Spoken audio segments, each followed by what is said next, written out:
This is Lucy.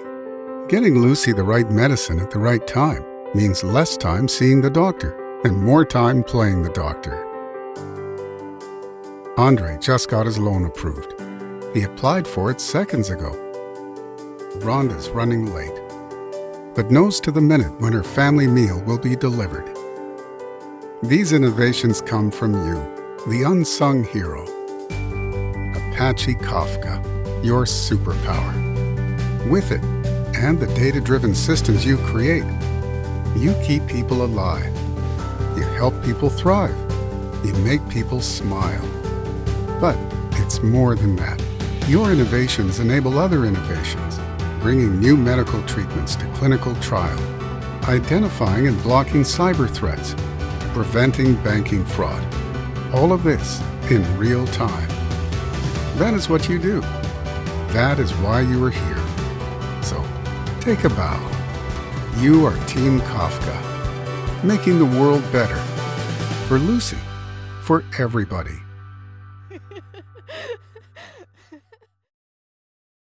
Kafka Summit London is officially open.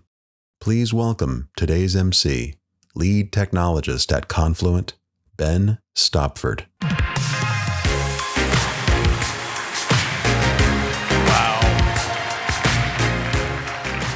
Welcome to Kafka Summit. Wow, it is so amazing to see this many people. It's actually slightly scary. So many people here. What an excitement it is to be at an event, a physical event again. In fact, I invite you to look to your left, admire the physical presence of the person next to you, wallow in the fact that we can all be here. So for those of you here, welcome.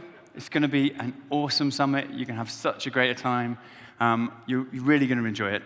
And for those of you who are joining us online, you only get one track, I'm afraid, but there's stuff on catch-up later. But a big welcome, and we hope that we can have you here in person again at another event. So let us kick off. We are over 1,000 people in the room, and this summit is first one that we've done for 3 years in person. We've done a number of, obviously, summits online. Program committee, these are the guys that really make it all happen. So a huge thank you to them. And I want to make a little announcement today, because we changed things up this year, and we have a new Kafka program committee chair.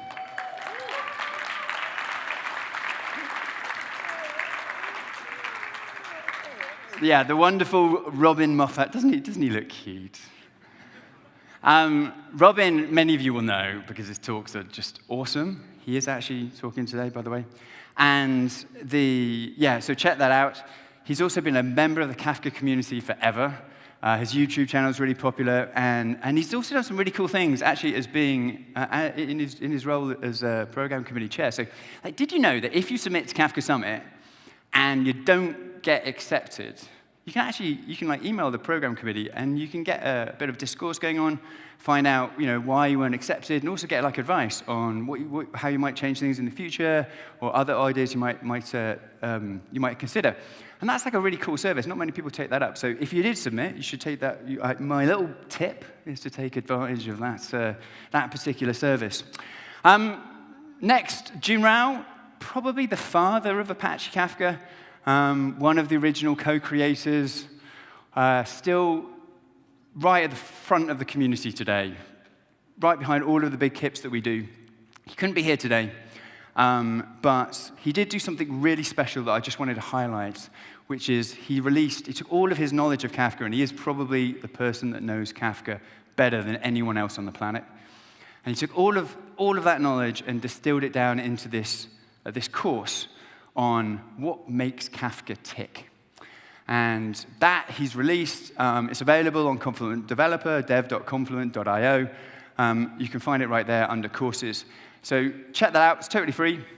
So he couldn't be here today, but there's always that resource which you can look at after the summit is finished.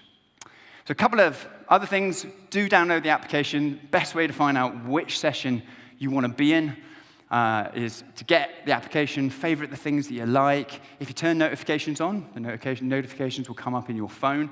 And probably most importantly, rate the sessions. Rate the sessions. Right? It's really good for the speakers because it's a really good way for you to give back to them and say how much you enjoyed the session, or if you didn't like it, it's a great way for us to get feedback on what topics work, what topics don't. So please do provide feedback. It's all golden. We read all of it. And finally, join the conversation. This is a community event, right? This event is made by all of you. Right? It's all of the various different people from around the world, whether it's online, whether it's in person. And interaction is such a big part of what makes a community vibrant. So if you're in the halls, talk to one another. If you see somebody wandering around who you're not quite sure what if they're looking a little lost, bring them into your conversation. And get involved on the socials. Get involved on Confluent Slack. Get involved in Kafka Summit. We have people like Danica Fine manning the phones out there in the interweb. So get out there and get involved. So finally, I want to introduce our keynote speaker. Our keynote speaker is Jay Kreps. Jay is one of the original co-creators of Apache Kafka. He actually has a very long career as an open source, starting open source projects. He started Apache Samza, Voldemort, a few others. And obviously Kafka is kind of his baby. He's definitely one of the best software engineers that I've ever had the pleasure to work with. And he also has this unique superpower that he can take a really complicated problem and distill it down into its essence. And that's really what he's done today, I think, where he's going to talk to us about modern data flow. So this is a cracking talk. I hope you really enjoy it and obviously have a great Kafka Summit as well. So let me introduce Jay.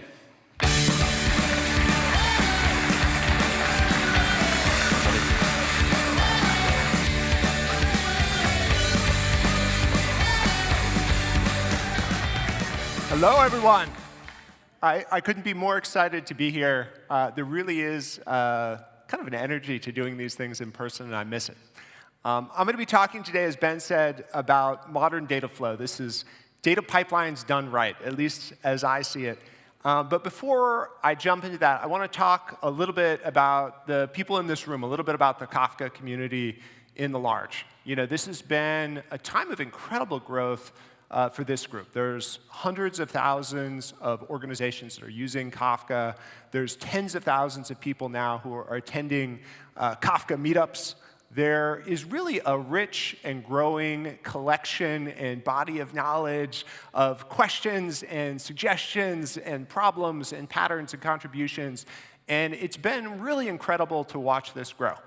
And this has tracked the overall growth in usage. It's always hard to measure the exact usage of an open source platform because, of course, there's many ways to get it, and it's all over. But here's a graph of the use of the Kafka Java library through Maven. So if you're using Kafka in Java, you would kind of download that library. This is the unique IP addresses using Kafka. You can see it's really up and to the right, and an amazing growth in that community. This is one of the most popular open source projects in the world now.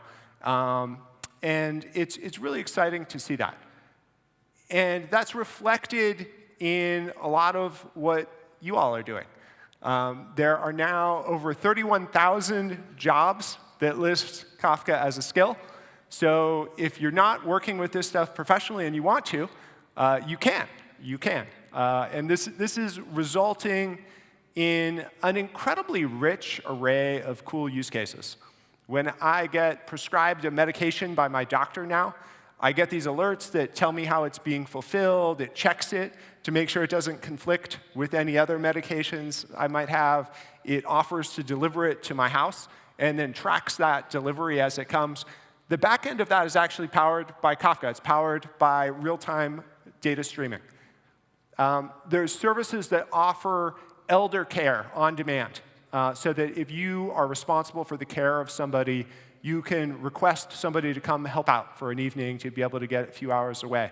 It's an amazing thing that depends on really knowing the supply and demand of these providers and being able to tap into that on demand as you need it. Also powered by real-time data in motion. Grocery delivery. This is something a lot of us came to depend on in the pandemic. and is pretty convenient, even outside the pandemic. Also, powered by Kafka, powered by data in motion by some of the companies that are doing this around the world. And really cool use cases in renewable energy. So the modern power grid is getting more complex. Being able to track the usage, monitor for maintenance, all of the farms of windmills, solar panels, being able to spin those up and down on demand. This is another problem that's really powered by real-time data. And so I think we're witnessing, across all of this, across the community growth, the jobs, the use cases, the rise of a major new platform around data in motion. And I think that this has the opportunity to be as big as data at rest, as big as the world of databases and storage. In many ways, this is kind of the other half of the problem. It's the half of the problem that didn't get as much attention, that didn't get as much investment early on in the development of software, but has really grown into a critical part of modern architectures.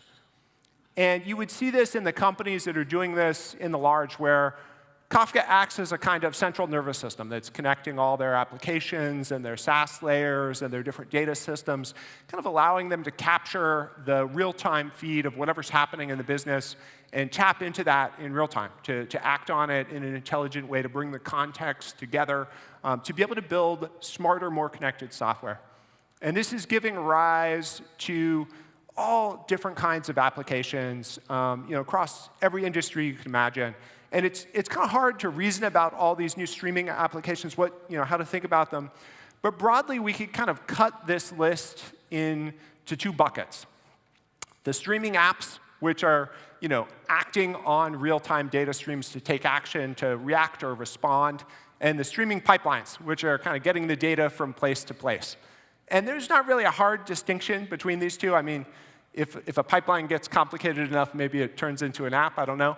But today I'm going to be talking mostly about that right-hand side, about the streaming pipelines, what's happening in the world of data movement, how do we get the right data to the right place in the right format at the right time. That whole grody area of piping data around in an organization, this is something that's been around for a while. There's a whole ecosystem of tools, both quite old and incredibly new, that has been around to try and serve this. And I think Kafka is really kind of disrupting this space from the bottom. It's kind of coming up into it. It's giving it a very different way of thinking about data. And I want to talk about how that's evolving, because I think a lot of us have Kafka, are using it, but that's not the end of the story. I think that that's kind of necessary, but not sufficient to build out modern data pipelines. It's kind of the base of the pyramid, the foundational layer, but there's a lot more to it. And so I'm going to go through 5 principles for modern data flow. And by modern data flow, I mean where I think this area of pipelines and streaming ETL and data movement is going. It's all about the flow of data across an organization. I'm going to go through 5 principles that I think are shaped by a lot of the work that we've done with different customers and heard from community and seen in companies that are doing this at scale, that are required to kind of get it right, to do this the way it ought to be done, to be successful in this area, and a little bit about how I think this ecosystem is actually developing, where I think the puck is going. So I'm going to start with the first of these, which is streaming. And this is one that maybe I don't have to work too hard to convince the audience at Kafka Summit that the future is streaming. That's kind of an easy sell. But surprisingly, it's not necessarily an easy sell in the world at large. If you look at the set of technologies I showed before, a lot of these, maybe the majority of these, are still building around batch. They're still building around batch data extraction, batch data processing, batch data delivery. Even some of the newer tools are doing this as well, which is surprising. I think that to be building new batch tools in 2022 is actually a little bit surprising. I'm reminded of the quote from Henry Ford, who said, if I asked people what they want, they would have told me to build a faster horse. And I do think there's kind of an element of a faster horse in trying to make batch tools easier or simpler or better in some way, because it's not like all the horses are gone, but it's kind of clear that cars at this point are the future. And I think that's analogous for streaming technology. It's not like all our data is streaming yet, but it's pretty clear the direction that things are heading in. And there's a really simple argument for why I think streaming is taking over. There's just a couple parts to it, so I'll run through this. The first is a really obvious observation, which is that reality happens in real time. This may be shocking. I think probably not. But things are happening all around us. If you make decisions, you take action, you need to know what's going on right now. It's that obvious. And a simple example of this, if you were crossing the street, would you be willing to do that if the information you had about the cars on the street was a day old or an hour old or even a few minutes old? I think probably not, right? It wouldn't be safe or smart to do that. So what does that have to do with software systems? Well, I think there's an analogy, right? The role of software in companies is changing. It's not just Microsoft Office and the CRM anymore. Software is driving things that are right at the core of how companies do business, how they produce the goods and services, how they interact with their customers, how they operate. In other words, software is out there in reality now. It's interacting with reality. It needs to know what's going on, and it needs to know what's going on right now. And that's something I think you can see in all of those examples I described. They have an element of interacting with the real world as it evolves and develops. And those software systems are built around the ability to tap into the data of what's happening and to interconnect across a complex organization and stack.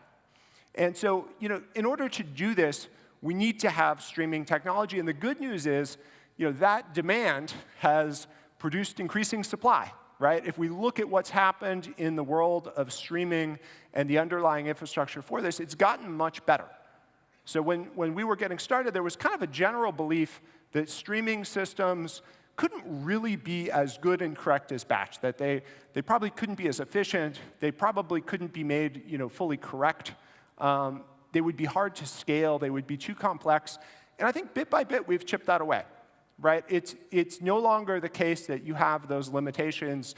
Kafka is actually quite fast. It's quite scalable.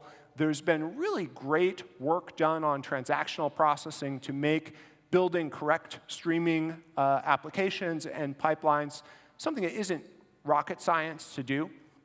And there's always more work to do to make anything easy. But the progress on that dimension is really incredible. And so you can increasingly build something that is streaming without giving up all those characteristics that you would want to have. And this means that instead of having a big pile of things that have to be batch and maybe a small but growing pile of things that are streaming, you can increasingly bring these together. You can think of streaming as a kind of generalization of data processing where you're moving from periodic extraction of data at the end of the day and periodic processing to something that's much more natural and continuous and plugs into the rest of the business. And so if you plug these facts together, this is the outline of the argument. You have an increasing need for businesses to be able to act intelligently in real time in a set of applications that demand that. You have streaming systems that have gotten much, much better and more capable to be able to take on a lot of the problems that were out of reach. And a move of streaming to be much more of a generalization rather than a limitation of how we view data. And this means that when we think about data pipeline technologies and where that's going, you're either going to have a good streaming pipeline, which can serve a broad variety of use cases, or you're going to end up doing everything twice. You're going to have different ad hoc pipelines for each thing, which is actually quite a burden to get right as we think about the large ecosystem of data that we're trying to serve. So that's the argument for streaming. And I think that's an easy one, but there's a change that's happening now that's actually probably as big as streaming, which is the move towards decentralization in organizations, in software development, in data systems. What do I mean by decentralization? I mean, breaking things up. For those who have heard about data meshes as kind of an organizing principle for data, that's this. It's about decentralization. How can we move in parallel? And I think this can be viewed as kind of taking a lot of the ideas of what's good in microservices and trying to apply it to fix a lot of what's bad in data pipelines, in data infrastructure, and integration technologies. And to understand what I mean by this, it's useful to look at kind of the classical ETL architecture, where you have maybe some source relational databases. You maybe had a team that would scrape data out of those at the end of the day, process it, and load it up into a centralized data warehouse. So this is kind of an inherently centralized architecture, existed for a long time, served its purpose, but is really stretched if you try and take the same approach in the modern world, where there's no longer just one analytics technology. And there's no longer just one place that data goes to. Almost every system in a company needs to have access to data that is maintained elsewhere in the organization. And that data needs to be fresh. It needs to be up to date. If you try and apply the same kind of centralized view to a world where there's many places that data is flowing from and to, you end up with a big mess. You end up with some massively interconnected set of point-to-point pipelines, kind of the big O of n squared connections between all your things. And it just isn't feasible to build this way. This is why you kind of inherently need some central hub that takes all the real-time impulses, all the real-time flows of data, and allows everything to plug into that. And this has been the motivation for some time for Kafka. This idea that you could have publish, subscribe in the large. So in this example, that you could take maybe systems that maintain customer data on the left, that they could publish that out to some intermediate topic. And you could have the systems that need to tap into that to react to it on the right. And these could be decoupled. Everybody doesn't have to know all the details of everybody else.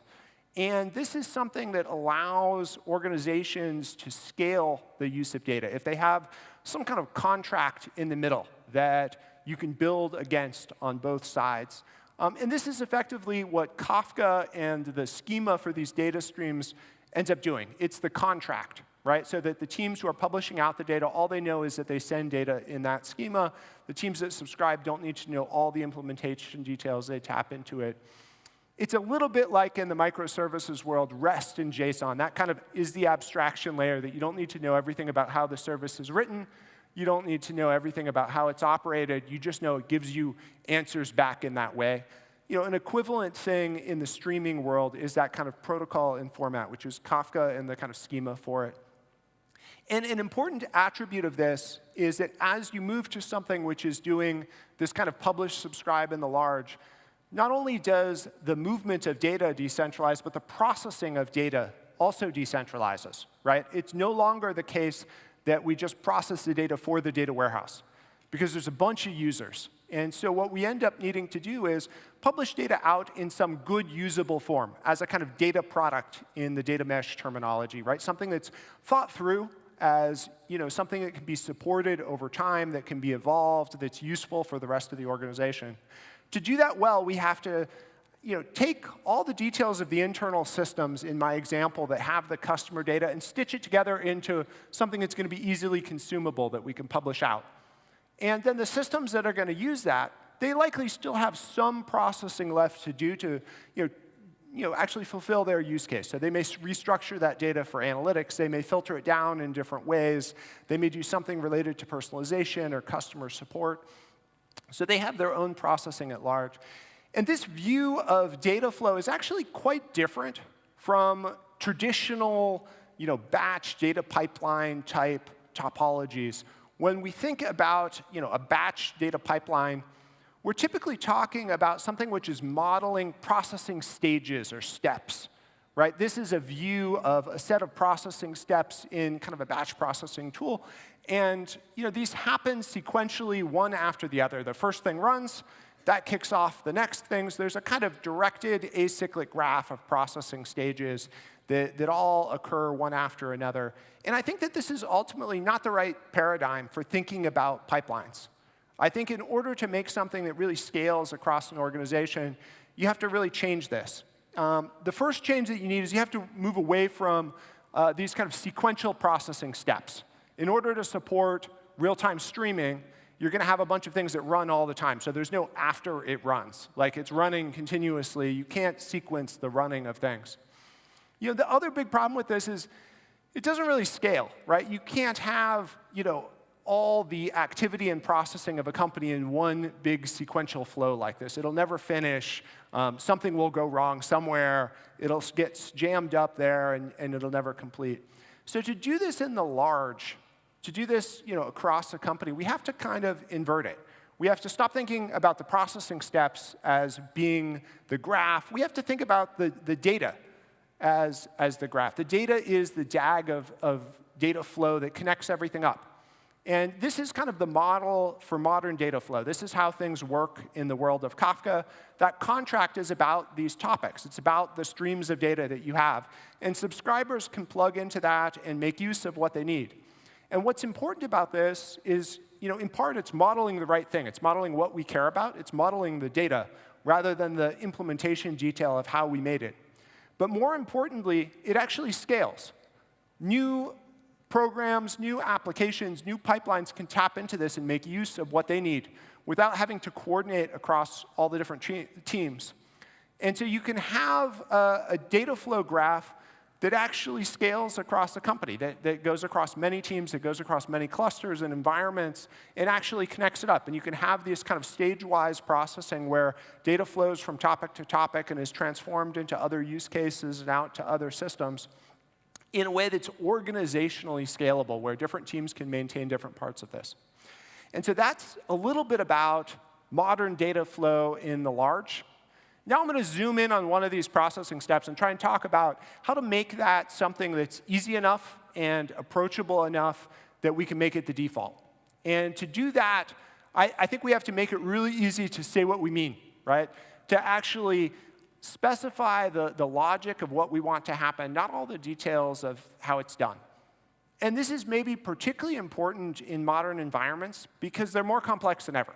There's more systems, and there's more data, and there's more scalability challenges across more environments. It's just harder. And to be able to make this something that's approachable, we have to make it really simple. Einstein has a famous quote, which is a bit of a cliche, but it's a good cliche, which is we want to make everything as simple as it can be, as simple as possible, but no simpler. And so what does that mean? Well, in the world of data at rest, this is really, I think, been done pretty well by SQL. We could have a list of complaints of what we don't like, but every time somebody tries to kill off SQL, it kind of comes back to life. It's like the villain in the movie that always comes back for the sequel, right? And I think this is true not just for data at rest. It's also true for data in motion. I think that as we're getting maturity in these streaming systems, the ability to do the kind of lightweight data pipeline processing as SQL makes us much more accessible. And it doesn't mean that that's the only interface. There's many technologies you can use. There's always going to be a role for lower-level code written directly against Kafka APIs. There's a number of layers in that stack, but opening this up to be something that is declarative, where you say what you want to happen, makes it much more accessible. And I think this is a really powerful thing. This is why this has been a focus for us at Confluent, trying to make KSQL a really expressive layer for working with streaming data.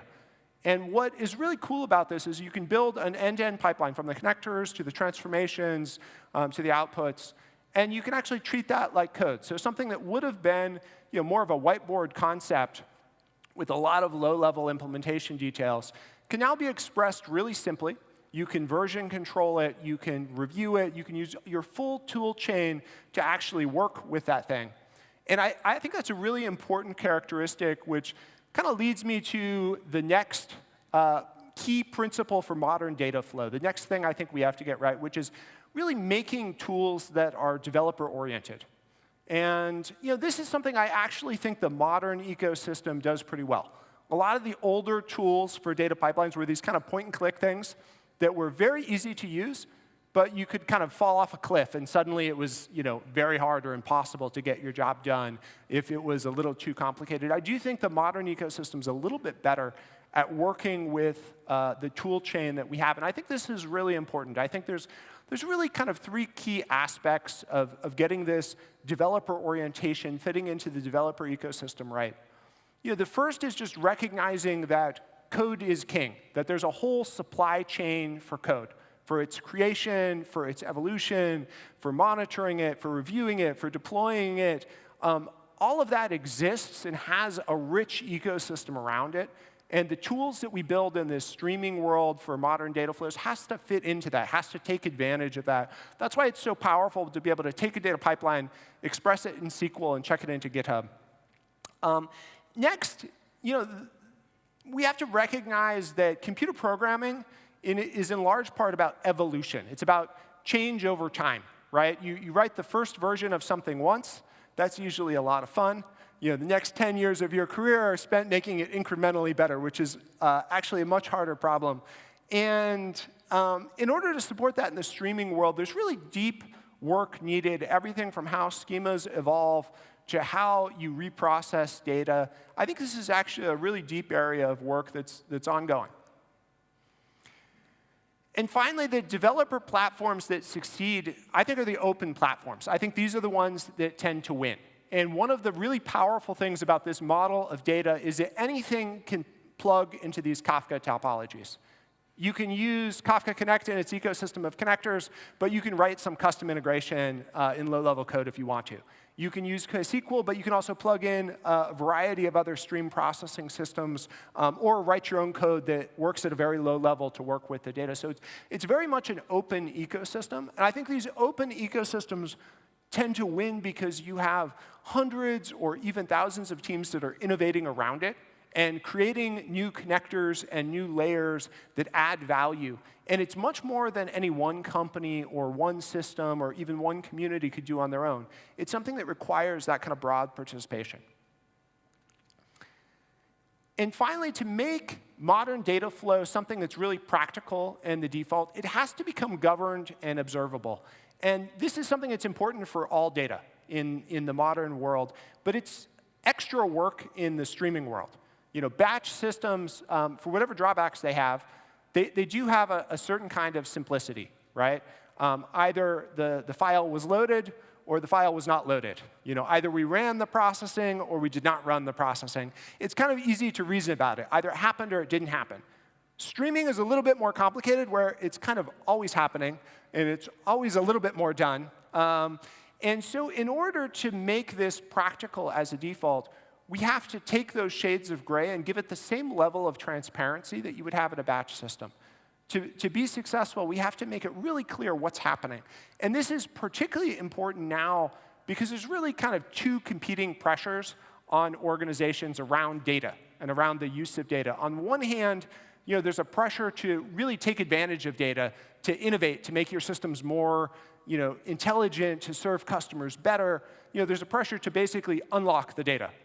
And then on the other side, maybe there's another organization whose job it is to make sure that data is kept safe, that it isn't lost, that it isn't compromised, that it's in compliance with all the laws and regulations and all the jurisdictions in which you operate. In some sense, the job there is to lock up the data. And so you've got one team trying to unlock and one team trying to lock down. How can you kind of square those circles? Well, you need good tooling if you're going to solve for both of those at the same time. And you don't really have a choice these days. You can't just say, look, we're not going to innovate and use data. And you can't really say, we're going to be irresponsible with the data either. You need to do both of those things together. And I think there's a few key tools that you need to really work with streaming data in this way. And the three that we focused on at Confluent are, first, the catalog that makes these streams discoverable. How can I find out what's there? What are the streams across the different clusters and teams? How can I find out what data people are publishing, what that looks like, who owns it, that kind of thing? Next, I already talked about these, but the schemas. How can we maintain those? What are they? And finally, the lineage. How did these streams get here? How is it populated? Where does it come from? So I'll talk about each of these. We've put some work into this data catalog to make it possible to discover all your streams across all your clusters. So if you have Confluent Cloud, you can go in and just do this search and find out what's there, and then tag the different data sources to say, OK, this is PCI data, or this is PII, or this is something which is only supposed to stay in this environment. And you can have that be maintained through all your flows. Next is maintaining these schemas. This is a little bit different from the database world. The database world has always had schemas, but in streaming, it's a little different because streams exist over time. And so you don't just have one schema, you have an evolution of schemas. And this is something Confluent's tried to work on as well with our schema registry.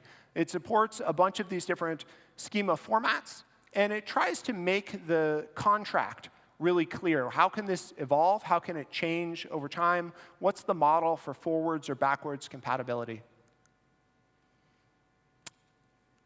And then finally, lineage. This, I think, is really cool. It's kind of like Google Maps for all your data flows. Where does the data come from? Where does it go? What are the processing stages? That kind of global map, that global DAG of data flow across the company, really bringing that to life. This is something that I think is really interesting because it works directly off what's happening in reality. It doesn't require you to go and get every team to annotate everything with some magical integration. It just happens off what's published to Kafka and where that comes from, and it builds this graph in real time and keeps it up to date so you can tell how behind things are, whether your data got there, where it came from, who's responsible, who to call if you're not getting what you expect.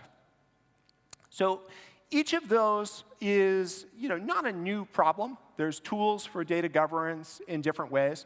But each of these has to be really thought through for this kind of decentralized streaming developer world, right? How can we make tools that you can take advantage of in an independent way across many teams that work with real-time streaming data, not just data at rest?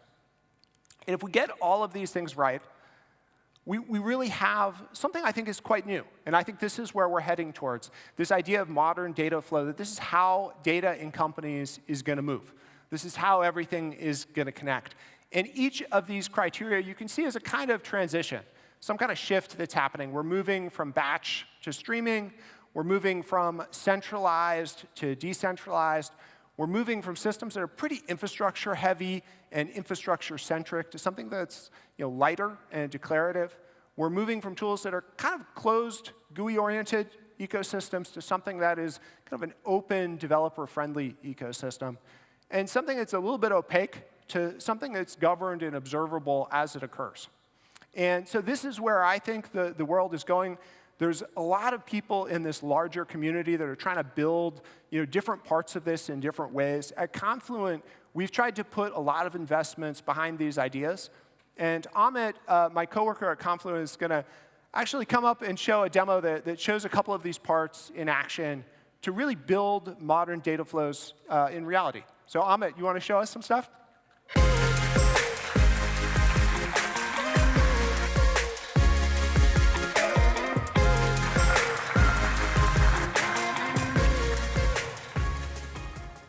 Wow, it's amazing to be here. Just this big group of people. This is really exciting. Finally, after several years, really excited to be a part of this with you. So Jay talked to you about modern data flows. He talked about these 5 principles of really what it means to do it right. So I want to show you today how Confluent is trying to make that a reality. All right, so let's imagine we have an airline. They're called Streamjet Airlines. Streamjet Airlines wants to harness all this data in motion to help power all their customer experiences, as well as all the internal business processes and systems. OK, so Streamjet has an analytics team. What does the analytics team want? Data. They want all the data. We've got a flight data team, and they have all this data from all the flights that are up in the air in real time, pinging home, position and velocity and all that kind of stuff. So we need a way to make it easy for the flight data team to get their data to the analytics team. And by the way, the analytics team wants to put their data in a data warehouse, and they haven't really settled on which data warehouse they want to use. They're going to experiment with a few different ones. So the flight data team doesn't want to be exposed to this complexity. They don't want to have to rewrite all their code if the analytics team changes their mind later. So let's see how they would solve that problem. The Streamjet platform team has already provisioned for me a Kafka cluster in the cloud. And they've already provisioned for my team, the flight data team, the topics, the service accounts, the RBAC permissions that I'm going to need to do my work. So with that, I've been able to create a simple Java producer that's flowing all that flight data in real time into the flight updates topic. And we can see what kind of data we've got in there. So we've got the call sign of the flight, the plane's unique ICAO 24 identifier, the velocity, the latitude, the longitude, the last contact timestamp. And then here we can see in stream lineage the flow of that data. So here on the left, we've got my simple Java producer, the flight locator app. In the middle, we've got the flight updates topic. So notice all I have to worry about is getting good, clean data into that topic. And with that, the analytics team has been able to spin up their own connector and sync this data into Snowflake where they want it. Notice that I didn't need to coordinate with them. They didn't need to coordinate with me. They could just tap into that topic. So if we take a look at Snowflake, the analytics team has set up their views. All the data is flowing in real time. And they've got it in a nice tabular format, just as, that's how they like it. And so they're happy for now. Of course, actually, no, they're not happy because they're the analytics team, so they want more data. So StreamJet has another team, has many teams. There's the bookings team. The bookings team has data about customers and bookings, of course, in a MySQL database. But by the way, StreamJet recently acquired BatchJet Airlines. And BatchJet Airlines has also some customer data and some bookings data, and it's off in a different Postgres database. And to make matters worse, this data is, some of it's from the 70s, it's really old, it's all in different formats in these different databases. It's a big mess. The bookings team needs to be able to process this autonomously and get this into a state, with an API, with a schema, with a contract, in a form that's simple and valuable to the analytics team. So let's take a look at how they do that. So on the bookings team, we've been able to write some KSQL code and declaratively define a connector, which pulls the BatchJet customer data in. Here's the BatchJet bookings data being pulled in, the StreamJet customer data, and the StreamJet booking data. So next, I can enrich the BatchJet bookings data with the customer information. And I can do the same with the StreamJet data, all in a declarative fashion. Now I'm ready to kind of define my data product. So I'm going to create a stream called bookings. This is the thing that I'm going to want to expose to the rest of the company as my product or my contract. OK, so now I can insert the BatchJet bookings information into the bookings stream. And I'm going to normalize it as I do it. So this weird BK underscore cust underscore NME field, it's going to have a nice customer underscore name field. I can do the same with the enriched StreamJet data. So I'm going to normalize that and inject that into the same stream. And finally, I'm actually going to derive a second data product from this called bookings redacted. I can redact the customer name and the email and that kind of thing. And later on, we could govern who gets access to the redacted product and who gets access to the original bookings product. All right, so let's take a look at what's actually in this booking stream. We can see we've got the flight call sign, the route call sign, the customer name, and the time at which they booked. So let's now zoom out to the stream lineage view and see kind of what this whole pipeline looks like end to end. We've got these 4 connectors, as you recall, kind of pulling in the data. Then in parallel, we are enriching the BatchJet and StreamJet data. And then we're normalizing and combining it into a single data product, that booking stream. And lastly, we're deriving that second data product, the bookings redacted stream. OK, so great. Now the analytics team is happy. But what about our customers? StreamJet wants to be an airline that customers actually like. So what's something customers hate? They hate delays. And what's worse is they hate finding out about flight delays when they're already at the airport. This is real time, right? Couldn't StreamJet let customers know sooner before they're at the airport? All right, so we've got the customer notifications team. They love to use cloud-based developer platforms and services like AWS Lambda, AWS Simple Email Service. They use this to notify customers about all sorts of things. They already know and love KSQLDB and connectors because they integrate really well with all these developer platforms. And then they've discovered that there's this great bookings data, there's this great flight status data in the platform, and they've got a great idea. So let's see what they can do with it. All right, so remember, we've got this flight status data flowing in real time. Let's take a look at some of the data that's in there. The thing I want to call out is we've got the call sign. You can think of that as the route ID of the flight, right? So we can use KSQLDB to actually explore this data. We can run queries like, find me all the routes that are on this same plane, 3C6759. So for this one, we see, indeed, there are two flights on the same plane. One KAF 102 from Chicago to Heathrow, and then later on, KAF 104 from Heathrow to Athens. All right, so now the notifications team, we've built some more KSQL code, we've built out this pipeline, and let me show you what we've done with that. So first of all, with the flight updates topic, we've been able to derive the delayed flights. From that, we can derive the impacted flights. These are later flights that are on those delayed planes. And with that, plus the bookings data, we can figure out which customers are going to be on those impacted flights. We're going to want to notify them. So I've got some code. This takes those impacted customers and sends an email to them. And notice I'm doing that in Lambda, and you can see my Lambda is configured to consume from my Confluent Cloud cluster. And so here we've got a customer. They're hanging out in London. They're on their way to Athens. They're seeing, last-minute booking stuff. And looks like you got an email. Sure enough, we can see that email came in from StreamJet saying, sorry to let you know, KF 104 is going to be a little bit delayed. But the good thing is he's not at the airport. He's still hanging out in beautiful London and can enjoy his time here. All right, so what do we see? We saw all these principles in action, right? Streaming. We saw Kafka. We saw producer and consumer apps, KSQLDB. Really all of it. All of it was oriented around the reality that the data is flowing in real time and needs to be processed and interacted with in real time. Decentralized, right? We saw connectors, for instance, pulling data in from different systems, pushing data out to different systems.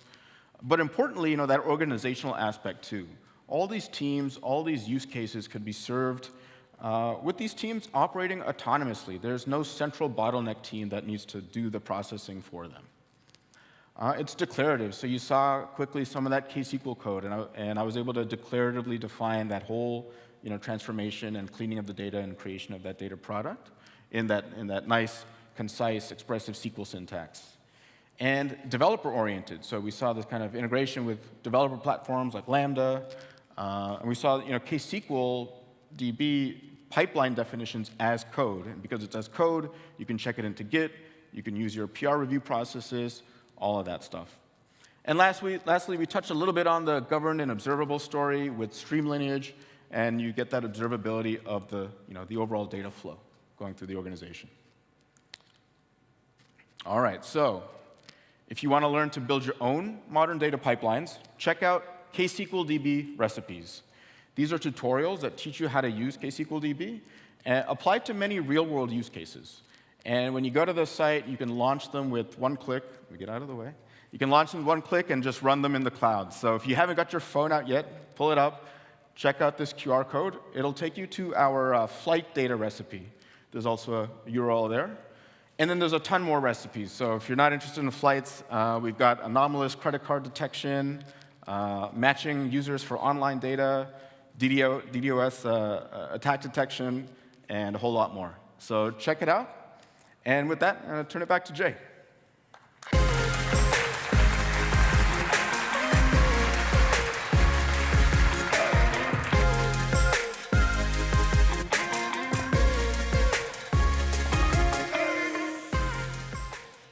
All right.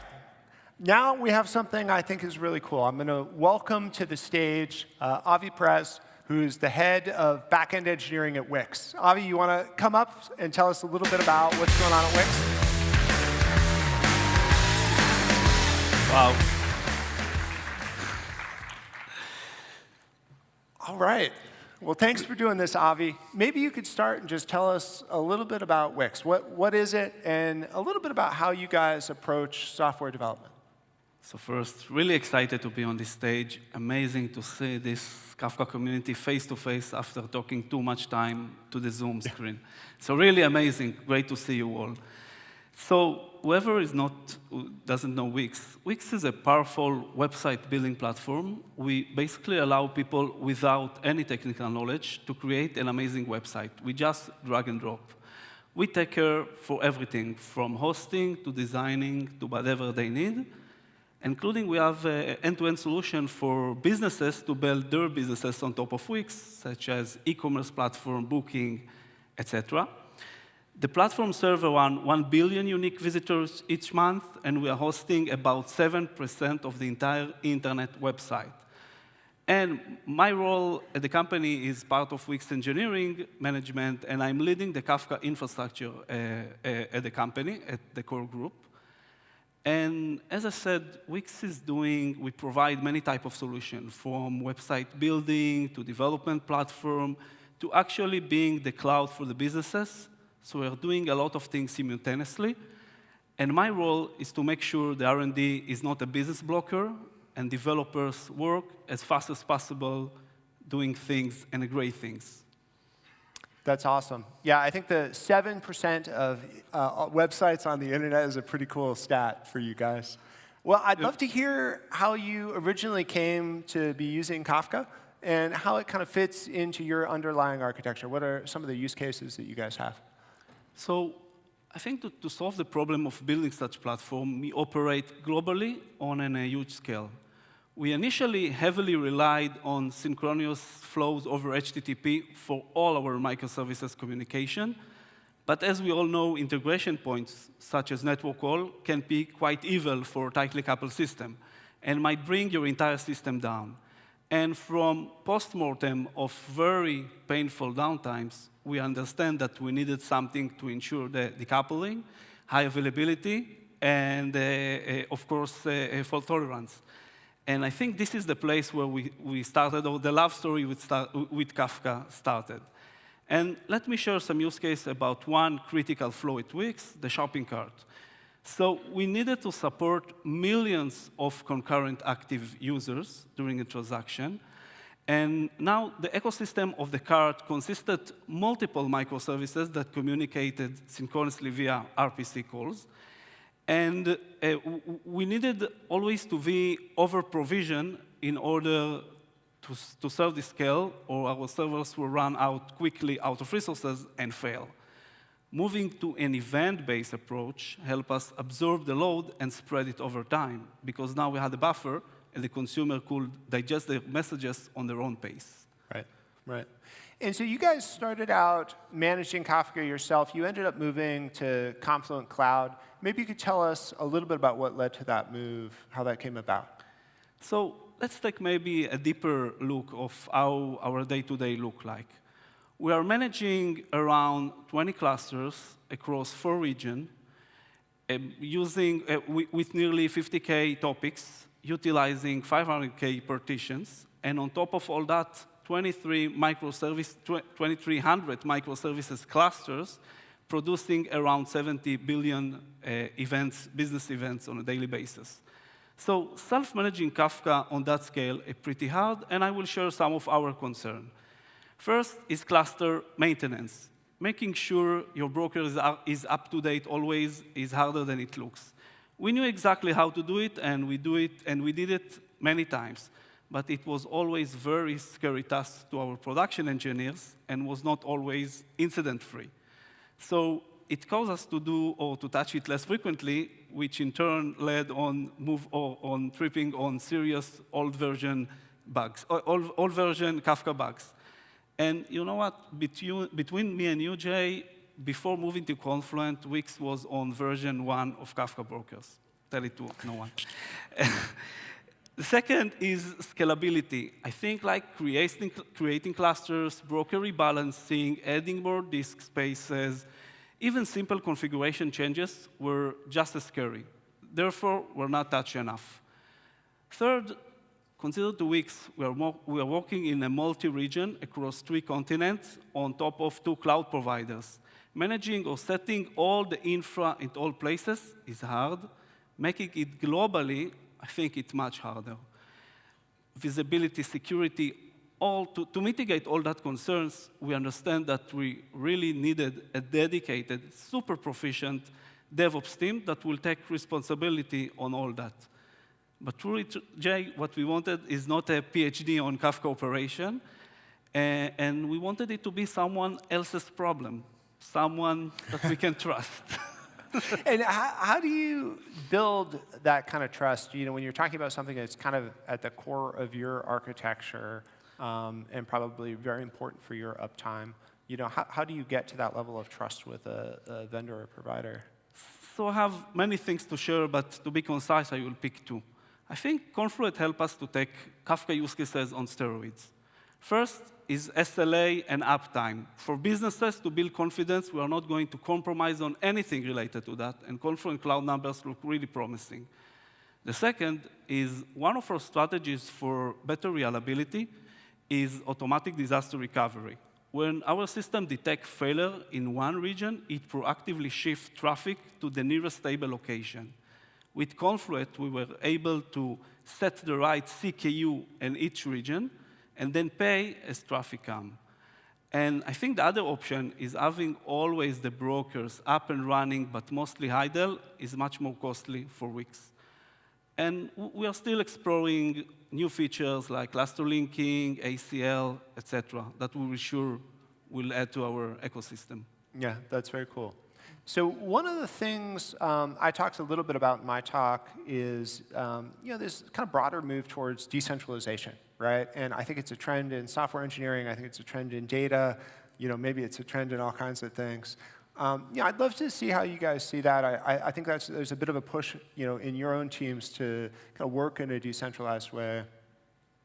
Yeah, sure. So first, the talk, and I'm sure the audience will agree with me, was very inspiring.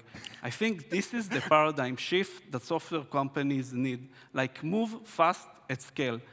And I like always the analogy that you say, don't tell me what you need, just tell me, or don't tell me what you want to do, just tell me the problem that you're trying to solve. So let's take a deeper look on Wix and how we work. We are working in a companies and a guild. We have a lot of talks about that, but just for that concern, think company is a startups, basically startups, trying or owning a domains, moving as fast as possible as they can, getting the infra supported from the guild. And this is, I think, where decentralized data architecture really shine.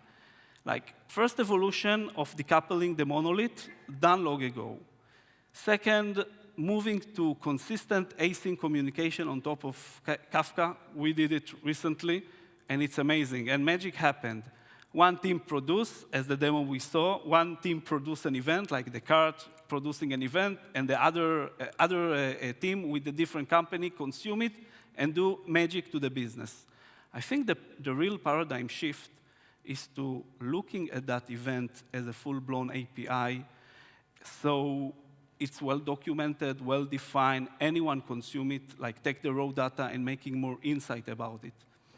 And I think like syncing APIs between teams, it's hard, but syncing people with meeting meeting everybody, and it's so harmful for the production and for the productivity. Yeah, that makes perfect sense. So you run backend engineering.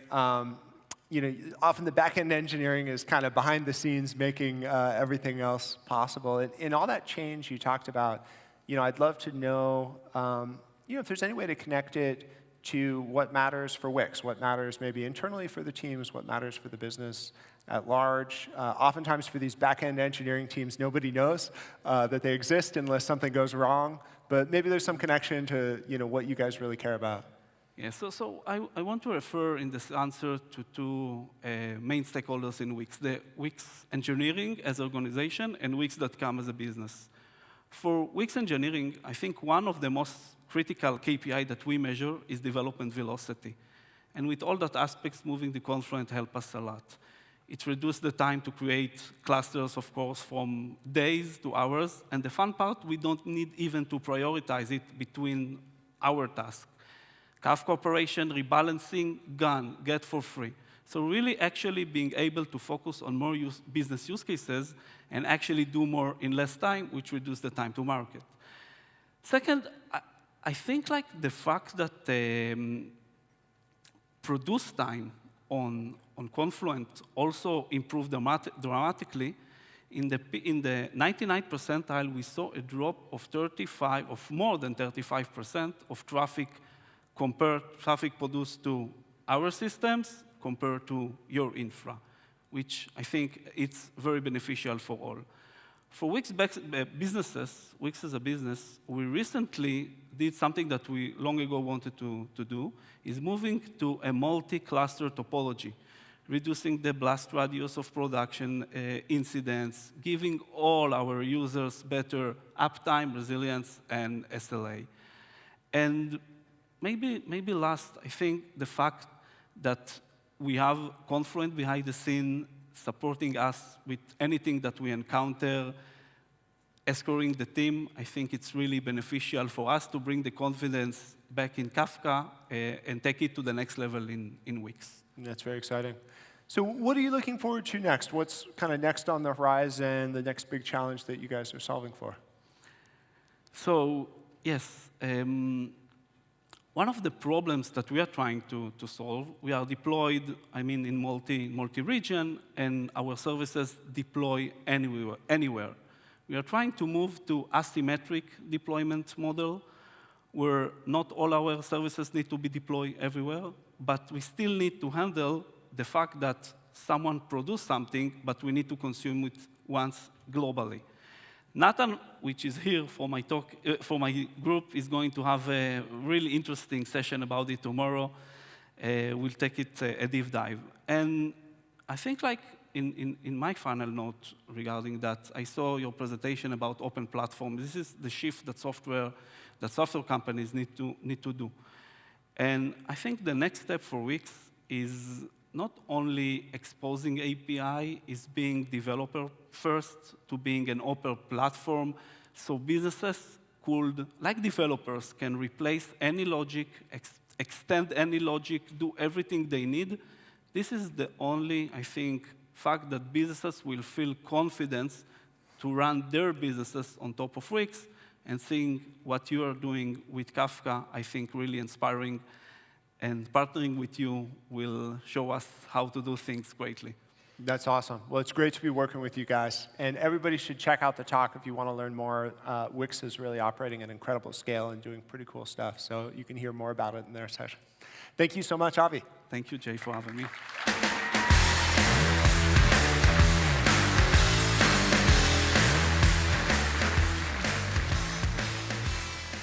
All right. So next up, something I'm really excited about. We've been thinking for a while about how can we make this event even bigger. So for a long time, we've tried to bring in, not just Kafka talks to Kafka Summit, but kind of the whole ecosystem that's emerging around data in motion. There's all kinds of interesting stream processing technology and different systems that react and respond to events, and analytics systems and database layers that plug into this. There's really a whole movement around data in motion, kind of emerging architectures, patterns, practices. And so I have a really cool announcement about what we're doing for the next Kafka Summit, which was we're actually going to broaden it. We're going to call it Current. It's going to host not just Kafka Summit, but tracks around all the technologies in this space. It's going to be held in Austin, Texas, so a bit of a hike for those if you're attending here in Europe, but maybe worth it. It's going to be a really cool event that's coming up. I couldn't be more excited about where this is going. We think this is an opportunity to make this event even bigger, both in terms of attendance and scope, and have kind of a bigger tent of things to talk about. So I'm really excited about that coming up. And with that, I'll turn it back over to Ben.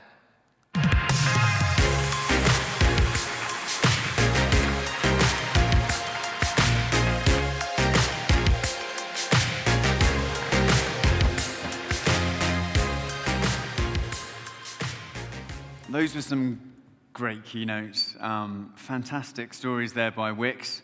Thank you all for attending. I hope you really enjoyed it. Thank you to our sponsors. They've been fantastic supporting us in this event. A little bit of note on code of conduct. Be respectful, be nice. If you see somebody looking a little bit lost, bring them into the conversation. If you see something that doesn't look right, talk to a representative.